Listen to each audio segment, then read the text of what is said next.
Chama cha UDA kimeandaa mafunzo spesheli kwa waniaji wa nyadhifa mbalimbali kutoka kaunti za Nandi, Uasin Gishu na Elgeyo Marakwet, huku kikijiandaa kwenye uchaguzi wa chama hicho tarehe 20 mwezi huu. Walioongoza hafla hiyo wanasema uchaguzi huo utakuwa tofauti sana, kwani watatumia njia ya dijitali kwa wakazi kupiga kura, jambo ambalo wanasema litamaliza wizi na udanganyifu wakati wa zoezi hilo.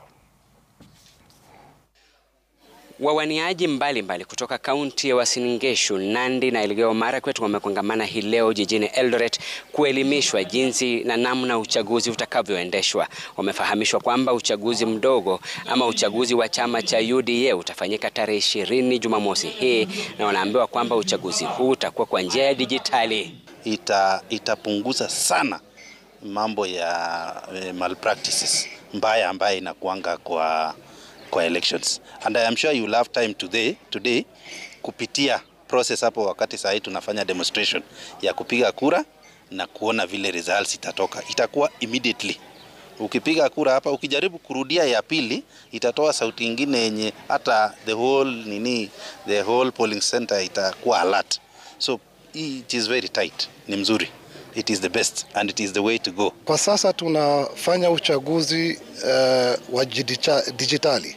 Hapo awali tulikuwa tunatumia ballot boxes na ballot papers. Kwa saizi tunatumia electronic device kuvote. Wagombeanaji watakuwa kwa ballot box ambayo itakuwa kwenye the electronic device, ni tablets. Mpigaji kura lazima akuwe mwanachama na amekuwa amejisajilisha kama mpigaji kura kwa hiyo station. Watakuja wachague ule ambao wanaona watakuwa mwakilishi bora kwa wodi. Waniaji sasa wanaomba chama cha UDA kuweka wazi na uhuru uchaguzi huu, wakisema kwamba wana imani na uongozi wa chama hiki.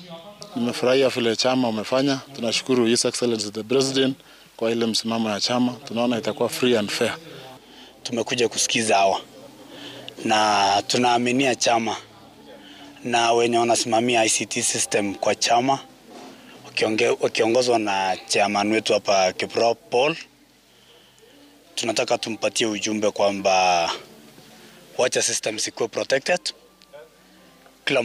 Kila mtu apate elections on free and fair. Safari hii tunaenda kufanya uchaguzi ambao utakuwa ni wa uhuru na haki, licha ya changamoto za teknolojia ambazo tulikuwa tunahofia kwamba huenda zikawa ni shida kwa mpiga kura. Tumepata majibu ya kututosha. Takriban 30 waliojitokeza kuwania viti ama nyadhifa mbalimbali katika maeneo mbalimbali. Inasikitisha kuwa ni akina mama wawili tu ambao wamejitokeza kuwania nyadhifa hizo. Niko na miaka 28 nang'ang'ana nikiomba Mungu anisaidie akiniongoza nikuje nishughulikie kina vijana wetu wenzangu wenye wako nyumbani wenye hawana kazi. Changamoto yenye napitia huko, sina fedha ya kutumia, hali nang'ang'ana kabisa, naenda napitia miguza zingine. Kuambia kina mama are being looked down upon.